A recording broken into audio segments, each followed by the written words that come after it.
तर बौद्ध कसले आपण मग?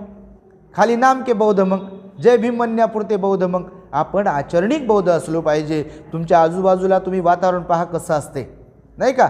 ज्याचा त्याचा धर्म कसाही असो, पण ते लोक आपापल्या धर्माप्रमाणे त्यांचं जीवन यापन करतात. त्यांच्यातही गरिबी आहे, त्यांच्यातही श्रीमंती आहे, त्यांच्याकडे शिक्षण आहे, त्यांच्याकडे सगळ्याच गोष्टी आहेत ना. परंतु आपण जर आजूबाजूला पाहिलं तर ते त्यांचे सण, त्यांच्या परंपरा किंवा त्यांच्या धार्मिक ठिकाणी जाणं किंवा जे कोणत्या प्रथा परंपरा आहेत त्या पाळतात का नाही?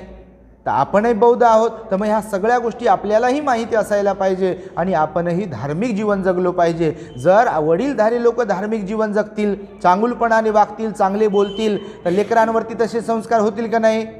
होतील की नाही? आता समजा वीरच्याबद्दल मला सागर आणि रुपालीताईनं घरी गेल्यानंतर आता सांगितलं की जेव्हा त्याचा बड्डे होता, 12 तारखेला काहीतरी बड्डे होता, 28 ऑगस्टला त्याचा बड्डे होता, तर त्याच्या मम्मी पप्पा